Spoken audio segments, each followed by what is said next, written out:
Hey everybody, welcome back to my channel. Thank you so much for once again stopping by to sit with me where we chop it up over here on my channel about life discussions, situations, problems, things that you maybe want to talk about, chop it up with someone that you can be relatable in those situations. And we try to pull a lesson out of everything that we talk about.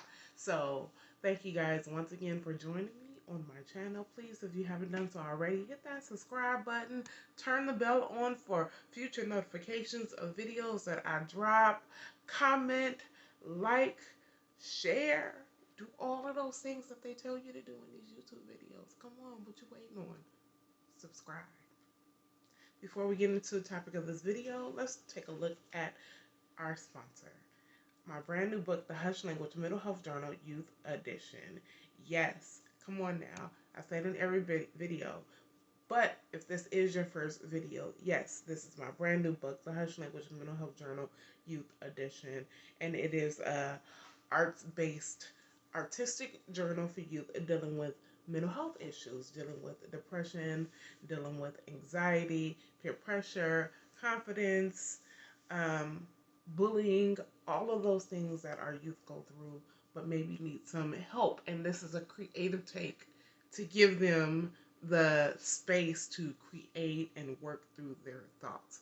And so, yeah, copy your copy. The link is down below in the description box, as well as a pinned comment. Use code GAY10, that's YAY, for 10% off of your purchase. Your support is greatly appreciated. Now, let's get into the topic of this video. I lived in a halfway house. Yep. You heard that right. I lived in a halfway house. And this was about, okay, let's count. And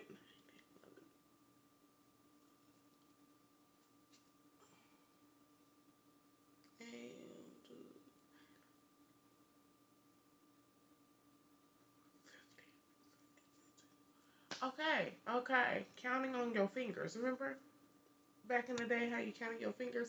I just got really serious about that for like 5 seconds, counting on my fingers, trying to really figure it out. So I think it's 18, 19, 21. So I think it's about, I want to say 10, 11 years. So we go stick with that. I think it was about 12 or 13, but 10, 11 years ago.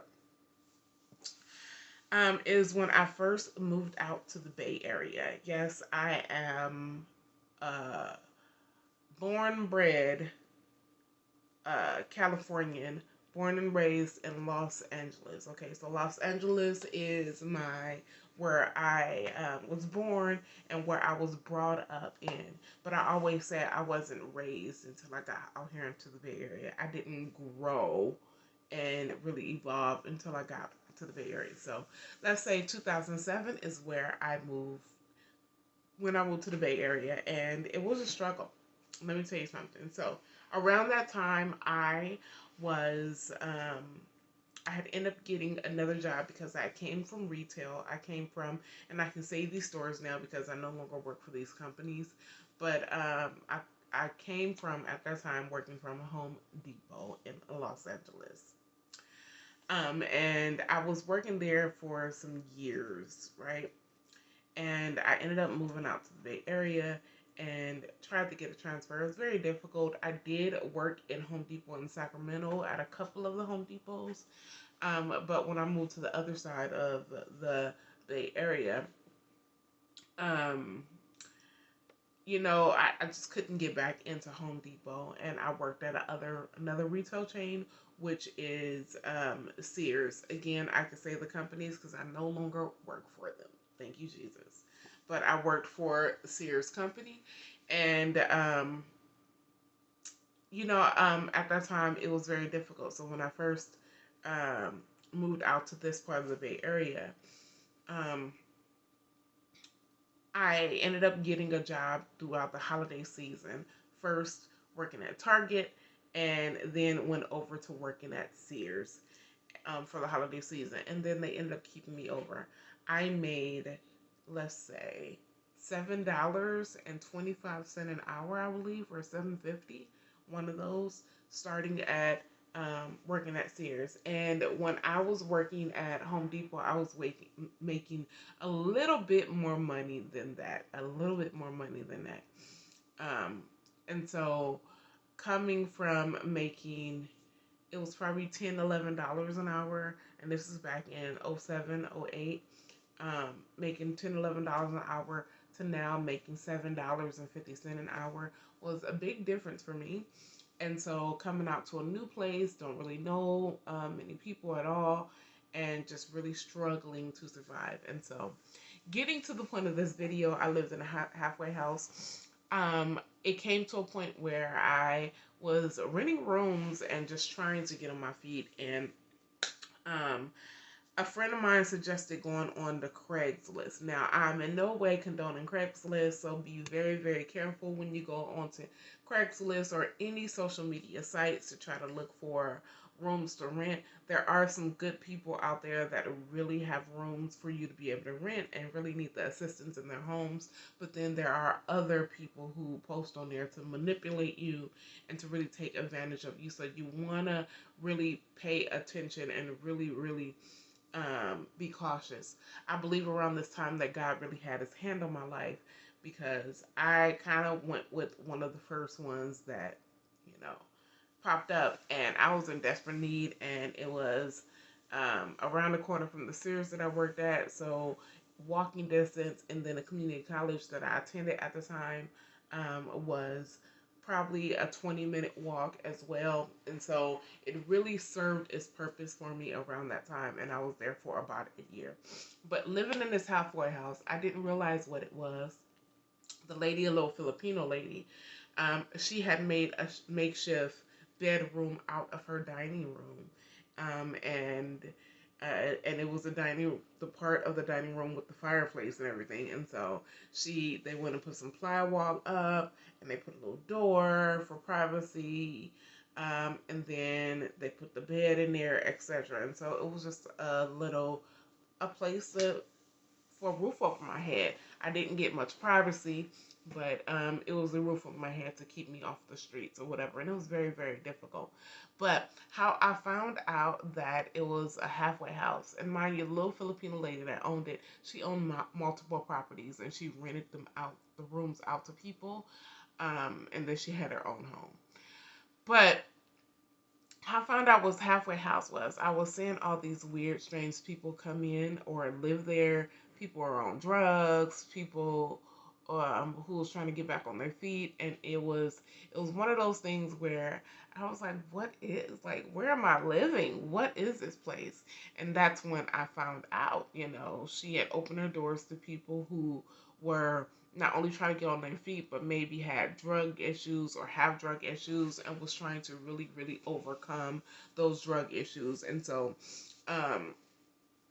it was a halfway house. I mean, I was hassled by a couple of the people that lived in there. They were friendly for the most part, but anytime I would come to the house, I would rush in from work. I would go to the room, scared to come out, scared to go to the bathroom, just scared to do anything, because of who I was around. I didn't know these people like that, and when they got to drinking, they started acting a little bit crazy. Why am I telling you this story? Why am I telling you this long, drawn out story? I'm telling you this story because sometimes when you are building your life up and you are going after your goals and your dreams, and you're trying to just become stable and just get on your feet, sometimes God puts you in a position to whereas you don't know why you're in it until you're out of it. And so I didn't realize why I was in that situation until I was out of it. I believe that God really pruned me to have empathy for people's situations, that just because you have drug issues or just because you have something ailing you or going on with you doesn't make you less of a human, but it makes you, this person who is really struggling and battling with this thing, and you're really working hard to overcome it. And that's what a lot of transitional houses are there for. They're there to assist you in your the transitional periods in your life where you're trying to get back on your feet and do better.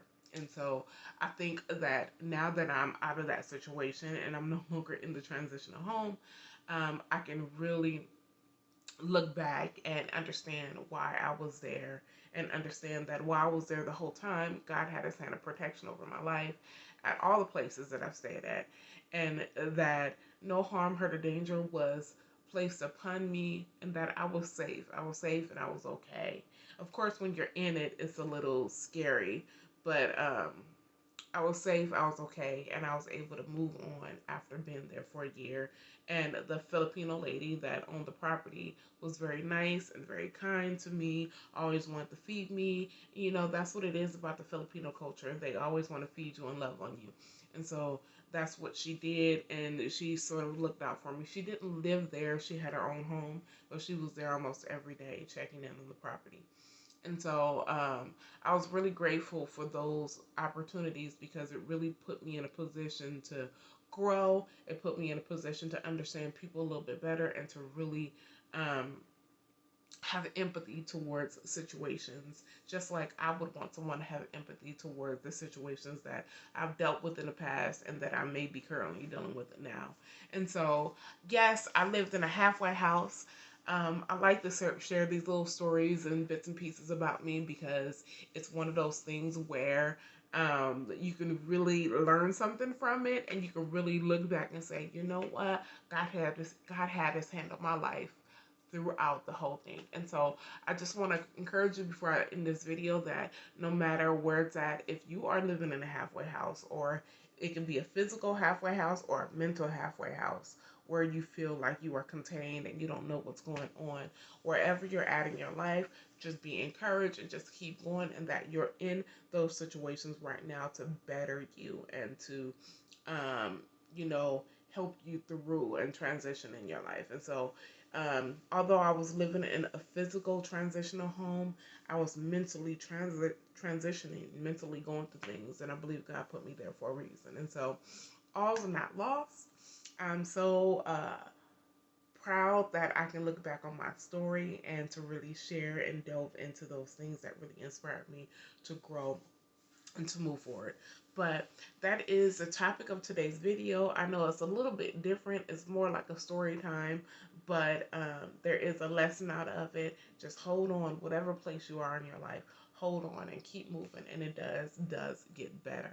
I went from being in a transitional home to having my own home, you know, and so it gets better, and making more income, right?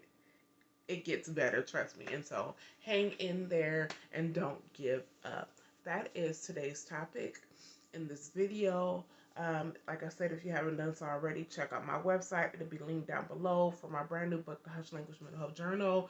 Use code YAY10, that's YAY10 for 10% off your purchase. Your support is greatly appreciated.